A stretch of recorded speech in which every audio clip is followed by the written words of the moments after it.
रंभा मालिकेच्या आजच्या भागामध्ये आपण पाहणार आहोत की सीमा आता छान तयार झालेली असते, कारण आता लग्नच तर रमा आणि अक्षयचं आणि त्याचसाठी तिने स्वतःला छान तयार केलेलं असतं. पण त्याच वेळेला आता ना तिथे शशिकांत आलेले असतात आणि शशिकांत तिचं कौतुकही करत असतात. त्यावर सीमा म्हणत असते, खरं तर ना मी रूमच्या बाहेरही पडणार नव्हते, मला रमाने येऊन समजावलं, मग मलाही असं वाटलं की चला नाही, आपण इथे राहण्यापेक्षा एक काम करूया, आपण बाहेरच जाऊया आणि ह्या लग्न कार्यामध्ये सहभाग घेऊया. म्हणजे आधी माझ्या या आजारपणामुळे ना मला असं वाटायचं की उगाच आपण हे सगळं काही करणार आणि आपल्याकडनं काही चुका वगैरे झाल्या तर पुन्हा प्रॉब्लेम होईल. त्यापेक्षा मी असा विचार केला की आपण इथेच थांबलं तर. पण मला रमाने येऊन समजावलं, तेव्हा कुठे जाऊन मला खरं काय ते कळलं.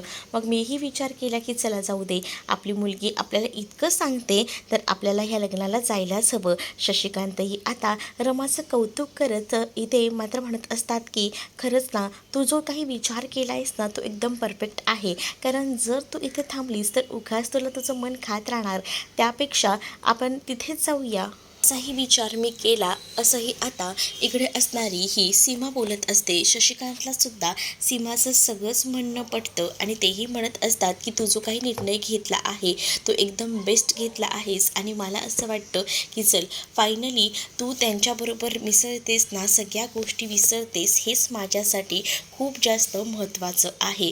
कारण तू या सगळ्या गोष्टींमधून काहीतरी शिकतेस, काहीतरी युनिक घडते, हे त्यापेक्षाही मला खूपच जास्त वेगळं वाटतं आणि आपण या लग्न कार्यात सहभागी होतोय. कारण मला असं वाटलं होतं की रमाक्षेचं नातं पुन्हा जुळतंय की नाही, पण आता सगळे सिक्वेन्स एकदम बरोबर जुळून आलेले असतात आणि त्यामुळेच कुठेतरी मलाही वाटत असतं की चला फायनली सगळं काही ठीक होईल असंही आता म्हटलं जातं.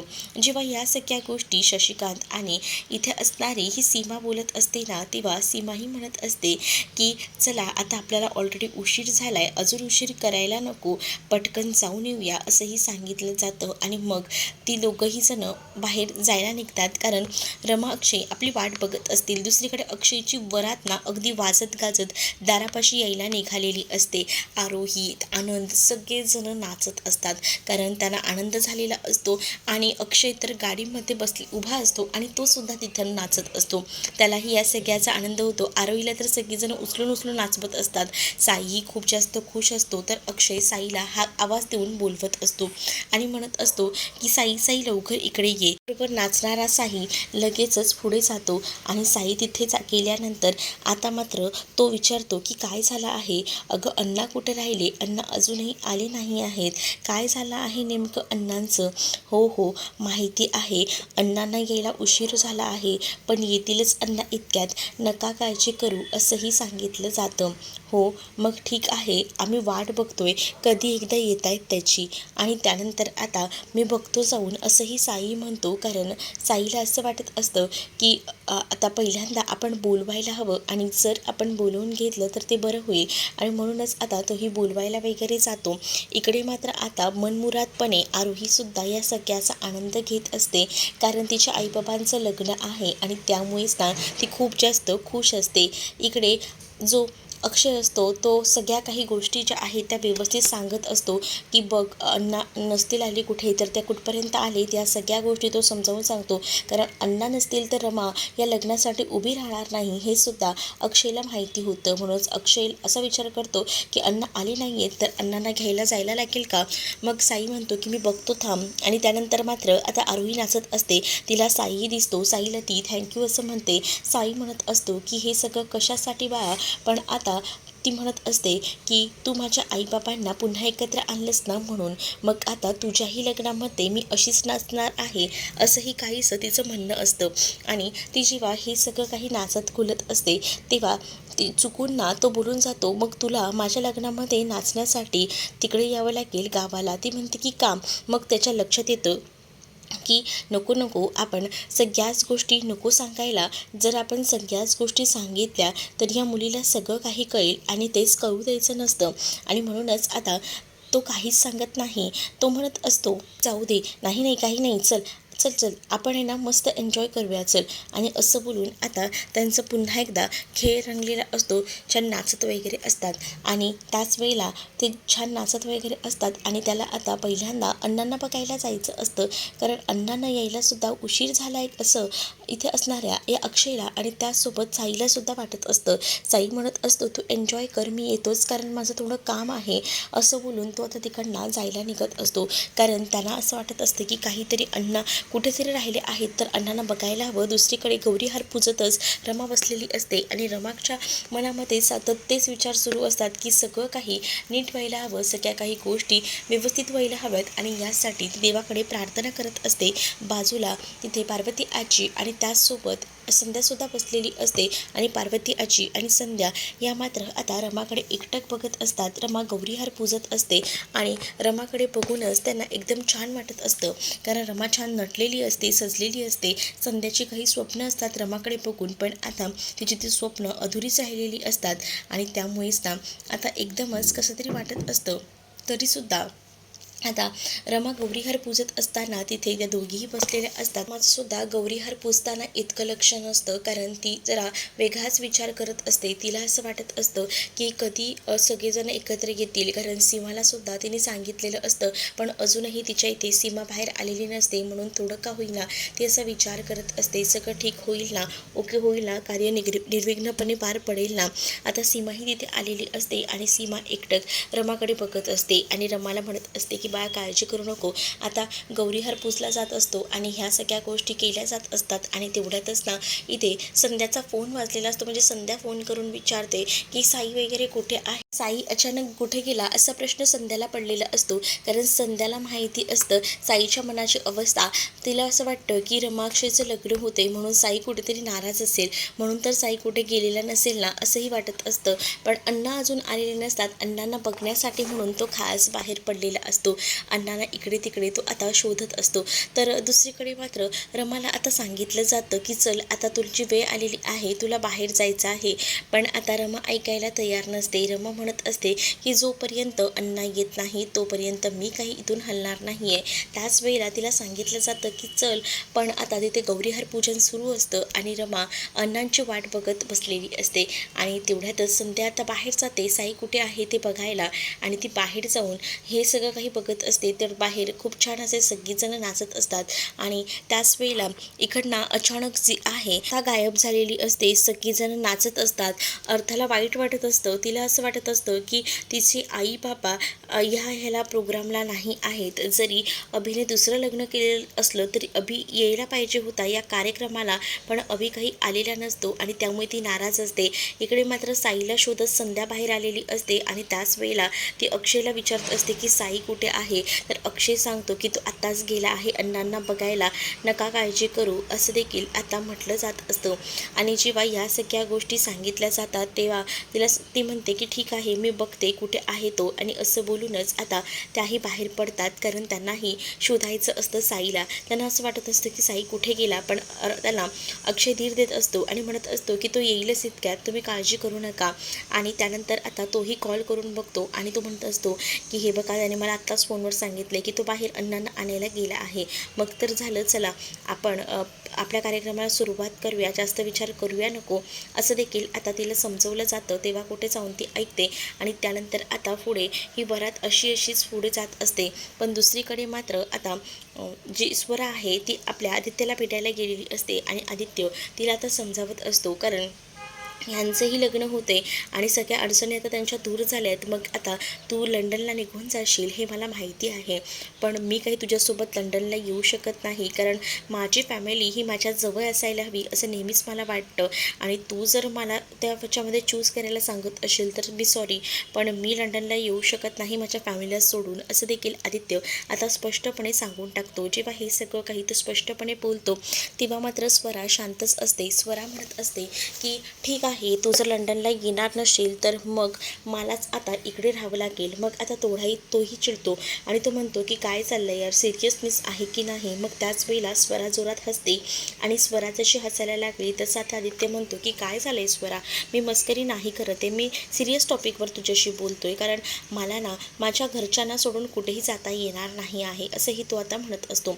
त्याच वेळेला आता ती स्वरा म्हणते की मी कुठे सांगते तुला घरच्यांना सोडून चल, उलट मीही तुझ्यासोबत इथेच तुझ्या फॅमिलीसोबत राहणार आहे आणि त्यातच मला मजा आहे. कारण मी ना आता सध्या जे काही सुख बघते ना, जे रमा अक्षय जगतायत, म्हणजेच रमा आणि अक्षय हे एकत्र कुटुंबात राहतात आणि त्यामध्ये सुद्धा किती आवड आहे, किती छान सगळं काही घडतं ना हे मी बघते. आणि म्हणूनच मला असं वाटतं की आपणही असंच एकत्र राहावं. मलाही असा अक्षयसारखा एखादा धीर असावा, रमासारखी वहिनी असावी, आरोहीसारखी भाची असावी, असं मलाही वाटतं आणि तसंच आपण लाईफ जगावं. आणि म्हणूनच मीही निर्णय घेतला आहे की चला आपण कुठेही जाऊया नको, लंडनलाही मी जाणार नाही आहे, आपण इथेच राहूया, मग तर होईल ना, मग तर तू खुश ना, असं देखील आता स्वरा आदित्यला सांगू लागते. आदित्यला आधी स्वतःच्या कानांवर विश्वासच बसत नसतो की यस, रिअली हे सगळं काही स्वरा म्हणते. मग स्वरा म्हणते की खरंच मी हे सगळं म्हणते कारण मी सध्या ना एकत्र कुटुंबामध्ये राहते आणि त्यामुळेच ना मला या सगळ्या गोष्टी आहेत ना सवय झाल्यासारख्या झाल्या आहेत. म्हणजे ह्या सगळ्या गोष्टी सारख्या आठवत आहेत की हे अशा पद्धतीने घडलं आहे आणि म्हणूनच ना मला असं वाटतं की आपण एकत्र फॅमिली राहिलो तर सगळं काही छान होईल, सगळ्या काही गोष्टी नीट होतील आणि म्हणूनच मी हा निर्णय घेतलेला आहे, असं देखील आता सांगितलं जातं. हा जेव्हा आता सगळा निर्णय आदित्य ऐकतो, आदित्यही खूप जास्त खुश होतो आणि तो म्हणत असतो की खरंच ना आज मी इतका खुश आहे, इतका हॅपीली आहे ना की हा क्षण मी तुला कधीही सांगू शकत नाही की आज मला किती आनंद झाला आहे. पण आता आपण इथेच जास्त वेळ थांबून उपयोग नाही आहे, नाहीतर आपण इथेच थांबू आणि तिकडे लग्न लागायचं अक्षय रमाचं. चल आता आपण निघूया, अक्षय रमाचं लग्न होऊन जाऊ दे, मग आपण आपल्याही लग्नाची चर्चा करूया, असं काहीसं आता आदित्य स्वराला सांगतो. कारण ऑलरेडी ती लोक बोलण्यासाठी म्हणून बाजूला आलेली असतात आणि त्यामुळेच आता त्यांचं बोलून झालेलं असतं आणि ती लोक आता पटकन लग्नासाठी जायला निघतात. पण आदित्य खूप जास्त खुश होतो. आदित्य आधी स्वराला मिठी मारतो कारण स्वराने जे काही इम्प्रूव्हमेंट तिच्या वागण्यामध्ये केलेले असतात आणि त्यामुळेच खूप जास्त आनंद त्याला झालेला असतो. कडे अर्था ही बाजूला गेलेली असते कारण तिला असं वाटत असतं की अभि येईल, पण अभि काही आलेला नसतो आणि त्यामुळेच ना ती खूपच जास्त रडत असते आणि ती स्वतःला या सगळ्याचा त्रास करून घेत असते. मग आनंद आणि त्याचसोबत मयुरी तिला बघतात आणि तिला म्हणतात की काय झालं आहे. त्यावर आनंदला ती सांगू लागते की माझा बाबा अजून आलेला नाही, मला असं वाटलं होतं की निदान बाबा आता तरी येईल, पण बाबा आजही आलेला नाही आहे ना, त्यामुळे मला त्रास होतोय. तुम्ही लोकांनी मला सांगितलं होतं की बाबा येणार आहे, मग बाबा आता राहिला तरी कुठे, असाही प्रश्न अर्थाला पडलेला असतो आणि म्हणूनच ती रडत असते. मी जोपर्यंत बाबा येणार नाही तोपर्यंत कुठेही जाणार नाही या कार्यक्रमामध्ये, असंही ती म्हणत असते. पण आता तिला मयुरी आणि आनंद मिळून समजवतात आणि म्हणतात की तू आता अशी नाराज राहिलीस तर कसं चालणार आहे, मग उलट ना त्यालाही वाईट वाटेल. तो जेव्हा येईल ना तेव्हा तुझ्याकडे बघेल, तुझ्या डोळ्यांमध्ये त्याला अश्रू दिसेल, मग तेव्हा तू काय करणार आहेस ते मला सांग. जर तू अशीच रडत राहिलीस तर मग त्यालाही दिसेल ना की तुला ह्या सगळ्याचा त्रास होतोय आणि तुला त्रास झाला की बाबालाही त्रास होणारच, मग त्यापेक्षा अशी रडून कसं चालणार आहे. बोलून मयुरी आणि त्याचसोबत आनंद तिला समजावत असतात आणि सांगत असतात या सगळ्या काही गोष्टी. तेव्हा ती स्वतःचं रडणं थांबवते. पण तिला असं वाटत असतं की तिच्या बाबांनी तरी ह्याच्यामध्ये यावं, एवढे दिवस बाबा मला भेटले नाही आहेत, या निमित्ताने का होईना बाबा मला भेटतील, अशी कुठेतरी मनाला तिच्या आशा असते आणि म्हणूनच ती हे सगळं काही बोलत असते. पण आनंद आणि मयुरीने तिला आता चांगलं समजावलेलं असतं आणि सांगितलेलं असतं की नको इतक्या सगळ्याचा विचार करू, जर ह्या सगळ्याचा विचार करत राहिलीस तर ह्याचा त्रास होईल आणि म्हणूनच आम्ही तुला सांगतोय की नको एवढा विचार करू, असंही आता म्हटलं जातं. पण तुझा बाबा येईल तेव्हा तर तू खुश असशील ना, मग आता रडून काय उपयोग आहे, आता रडायचं नाही, चल बरं उठ, आता पूर्ण हॅप्पी राहा. की तर बाबांना ना रडताना तो दिसलीस ना की पुन्हा एकदा प्रॉब्लेम होईल, मग हसशील ना असं बोलून तिला आता दोघंही मिळून कसं तरी हसवतात आणि तेव्हा तिच्या चेहऱ्यावर एक स्माईल येते. तशी तिच्या चेहऱ्यावर स्माईल आली तसे आता ते खूप जास्त खुश होतात. तर दुसरीकडे रमा म्हणत असते की अण्णा अजूनही आलेले नाही आहेत. मग आता काय करायचं? अण्णा कधी येतील? अण्णा जोपर्यंत येणार नाहीत ना तोपर्यंत मी काही लग्नासाठी उभी राहणार नाही असं देखील स्पष्टच तिने सांगितलेलं असतं.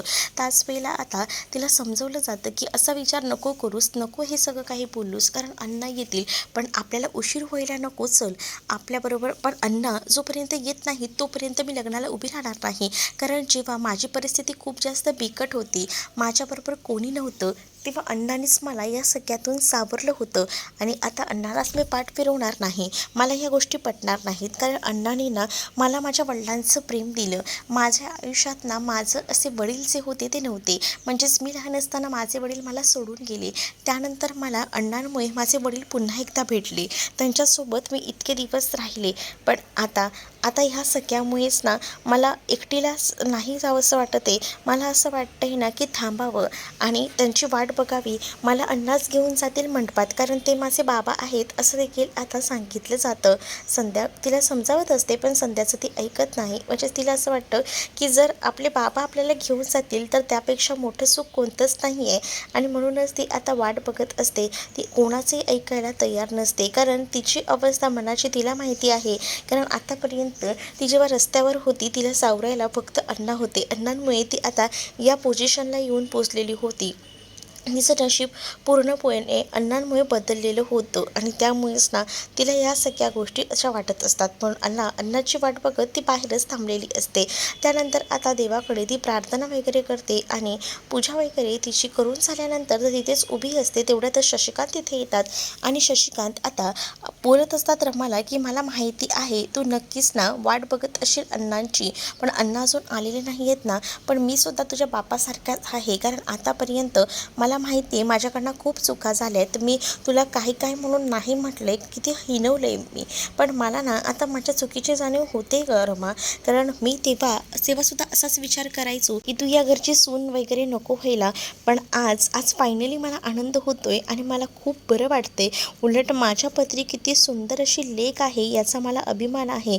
आणि माझी तू सून नाही तर माझी मुलगीच आहे असं देखील आता ते तिला बोलत असतात. आणि त्याच वेळेला ते रडतसुद्धा असतात, कारण त्यांना असं वाटत असतं की आपण आतापर्यंत रमाला खूप जास्त त्रास दिला, पण इथून पुढे माझ्या रमाला मी जराही त्रास देणार नाही असाही विचार ना आता केलेला असतो. आणि म्हणूनच ना आता ते रमाची अक्षरशः माफी मागतात. आतापर्यंत गेल्या 7 वर्षामध्ये म्हणजे आमच्या घरात तू लग्न करून आलीस तेव्हापासून मी जर तुला खूप त्रास दिला असेल तर त्यासाठी हे सगळं आहे, कारण मला कळते की तुझी काय अवस्था झाली असेल या सगळ्यामध्ये. पण sorry, I am very very sorry, खरंच मी सांगतोय असंही बोलून आता माफी मागितली जाते. आणि त्याच वेळेला रमा त्यांना घट्ट अशी मिठीही मारते.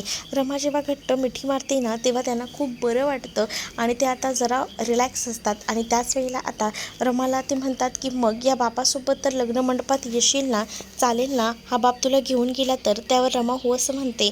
मग आता इथे लग्नाचे विधी सुरू असतात. लग्न हे आता अक्षय रमाच्या गळ्यामध्ये मंगळसूत्र घालतो आणि मंगळसूत्र घातल्यानंतर आता 7 फेरे घ्यायचे असतात. 7 फेऱ्यांमध्ये सुद्धा अक्षय आणि रमा 7 फेरे पूर्ण करतात. पण तेवढ्यातच ते गुरुजींना थांबतात की आमचं 8वं वचनसुद्धा आहे, ते म्हणजे आमची आरोहीसाठी आम्ही कधीही काही कमी पडू देणार नाही. नेहमीच आरोहीच्या पदरी सुख टाकू आणि त्याचसोबत आम्ही एकत्र कायम राहू. कधीही आम्ही एकमेकांची साथ सोडणार नाही असंही आता त्यांनी हे वचन घेतलेलं असतं. तर तुम्हाला हा भाग कसा वाटला हे नक्कीच मला कमेंटमध्ये सांगा. आणि अशाच नवनवीन भागांसाठी आपल्या चॅनलला सुद्धा सबस्क्राईब करायला विसरू नका. चला तर मग भेटूया पुढच्या भागामध्ये. तोपर्यंत टाटा बाय. व्हिडिओ आवडला असेल तर व्हिडिओला लाईक करायला विसरू नका.